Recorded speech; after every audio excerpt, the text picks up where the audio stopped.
Top of the morning folks, today from the Reddit Rainforest. Reddit, what's your craziest I can explain moment?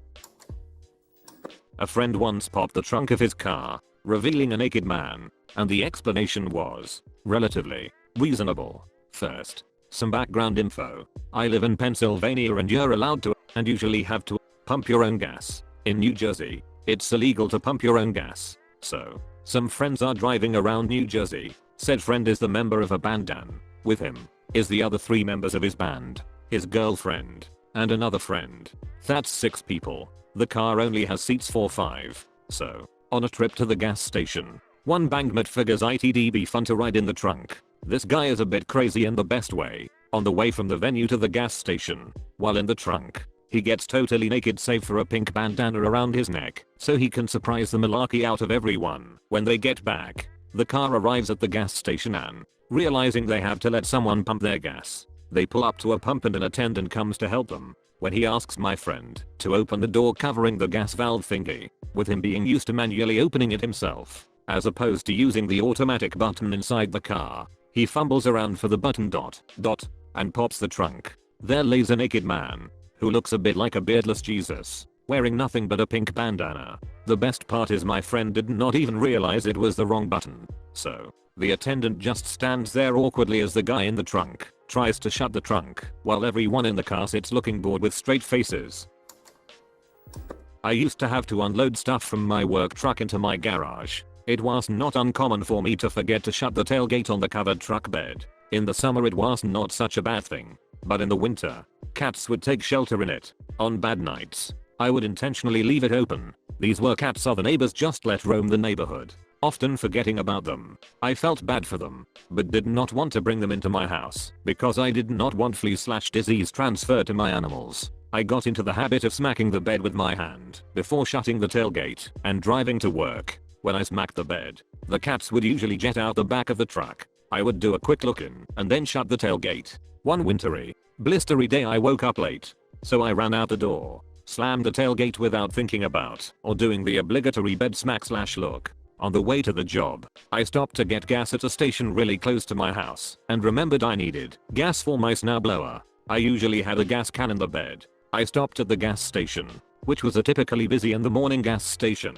and started filling the truck. I went back to the tailgate to open it to get the gas can out. I dropped the tailgate and about 6 terrified cats came racing out of the bed. One actually ran up and over me, leaping from my shoulder. They did this big loopity-loop, panic run in the gas station, and then headed off into the neighborhood. They all made it out safe, and we were only a few blocks from my house. But for one instant, everyone in the gas station froze to stare at me. People inside were staring out at me. People at the pumps were staring at me. I have never felt so judged in my life. It was like I was trafficking humans. I could feel their eyes penetrating my soul. It was about 10 OF out, and I could feel myself starting to sweat. When I went in to get coffee, the silence finally broke, and a woman asked me what it was all about. I explained it to her, rather loudly so that everyone who witnessed it could hear it. I do not think they believed me.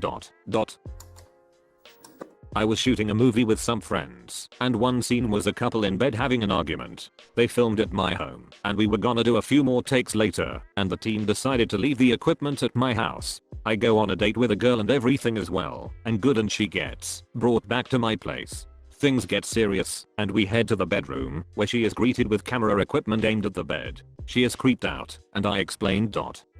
She was not that understanding. I was in my early 20s. And we were spending a couple of weeks at a friend's beach house in an upscale East Coast resort town. One late night, we decided would be a great idea to crash the local community swimming pool for a skinny dip. So 7 guys and gals pile into one sedan to head off for the challenge. I'm the only non-drinker, so I'm the naturally designated driver. We arrive at the pool, shimmy through an opening in the fence, chuck off all of our clothes and jump in. Hilarity ensues ... until, wait. Someone has notified the cops of our presence. As we see the cop car searchlight scanning for us, we freak. Time to make a fast escape and pile back into the ride undetected. But not enough time to get dressed. So we are now a car full of 7 people, 6 of them drunk, covered in nothing but towels, and we drive away, confident in our success. However, in all the excitement, I managed to make an illegal left turn as part of our getaway, and, you guessed it, cop car lights up and pulls me over. The officer gets out and approaches the car full of mostly naked 20-somethings. He takes a look and says to me, with a straight face and without missing a beat, "I do not reckon you'd have a driver's license under there, would you? Where even to begin? I had just put air ride on my truck and was taking it on its maiden voyage. I forgot to tuck a brake line and had been unknowingly dragging through it. All of a sudden it decides to let loose right as I'm stopping at a stop sign. I'm halfway through the intersection with no brakes when I see a cop sitting waiting to bust people for blowing through. He pulls me over and I try to explain. He clearly does not believe me, so he asks me to press my brake pedal. Boom. Brake fluid squirted right onto his shoe. No ticket. Should not you have still gotten a ticket for that? Well, it's always down to the cop's discretion. That's why you should always be really nice to them. I got real drunk with my girlfriend and her mate one Saturday night. They convinced me to wear a dress, and then when I passed out in a chair in the living room they covered me in makeup, lipstick, blush, mascara, the works. I looked like a transvestite clown. So I wake up in the chair 9 AM Sunday with a jolt as someone is knocking loudly at the door. Still half drunk, I opened the door to two Mormons. They look at me shocked. Stammer, "We have got the wrong house," and leave. Took me a few secs to realize what I looked like to them.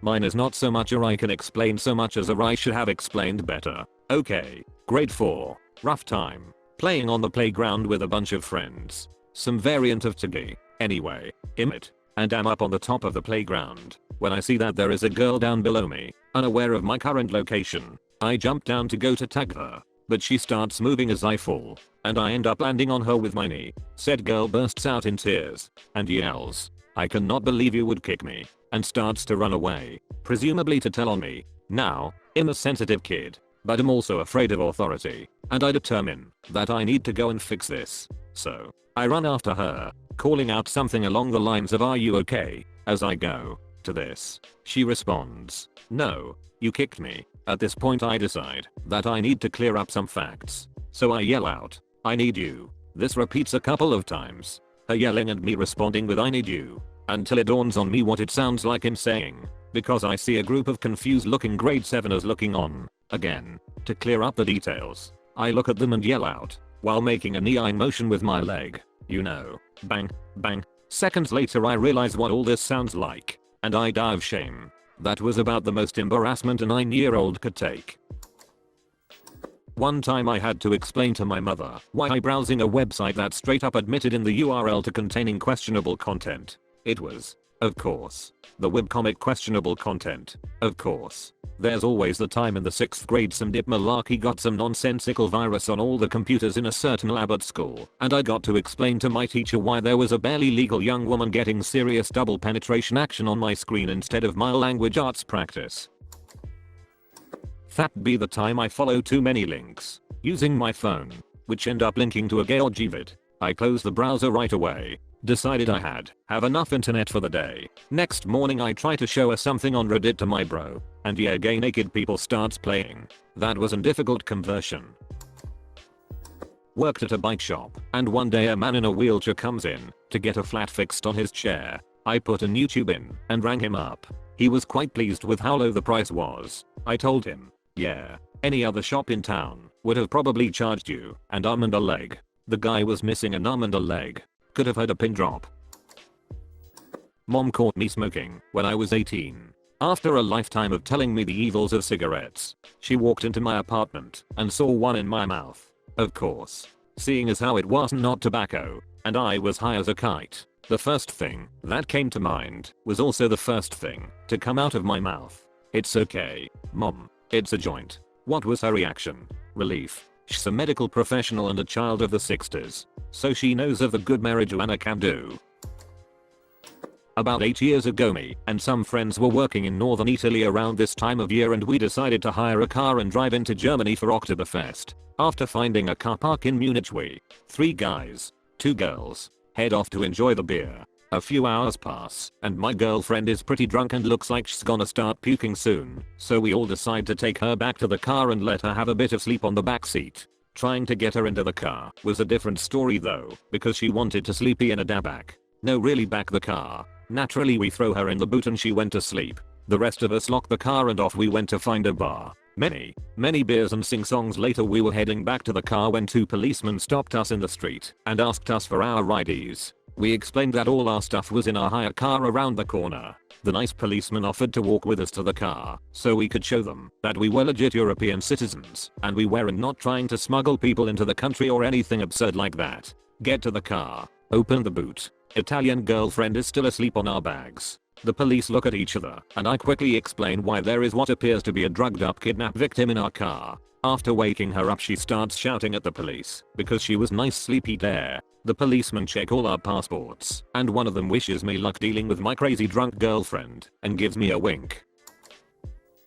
I heard a story once where this guy had sex with a girl and then woke up and she had disappeared, but all of her clothes were still at his house. He was really confused and was texting her throughout the day asking what had happened and if she could come around and get her clothes. Eventually, she comes and picks them up, but seems really embarrassed and does not explain what happened the night before. As she gets in her car, his neighbor runs out and as she's driving away, asks the guy if he knows her. The guy says yes and the neighbor says to get her back because the night before, he had seen her outside of the guy's house trying to open a window to get back inside. The neighbor went out and asked her what was wrong and she said that she had walked outside naked and cold and not get back in. He offered to take her back into his house so she could get some clothes, to which she accepted. As she's putting these clothes on, the neighbor's wife gets home, sees a naked girl putting clothes on and immediately starts shouting angrily at him as she runs out and down the street. He wanted to get the naked girl back to testify his innocence to his wife, which she eventually did, and all was well. To sum it up, guy has sex with girl, she sleepwalks outside, neighbor tries to give her clothes, neighbor's wife sees them and gets angry, he tries to explain. I have a friend who was once stopped while driving a white van down the motorway. The cop asked to see what was inside. There were about 20 ounces of crack, weed, heroin, crystal meth etc, 6 pistols, a sawn-off shotgun, a rifle, a box of ammo, a box full of knives as well as a human head, 2 feet and a hand. My friend waited for the look on the cop's face before saying it's okay, I have paperwork. He works for a forensics lab. If you are reading this, you made it until the end of the video. There is no more after this. Click the thumbs up button since you liked the video because you made it until the end. On screen there should be some more videos similar to this. So either go do something else or watch another video. That's it. I do not know why you are still here.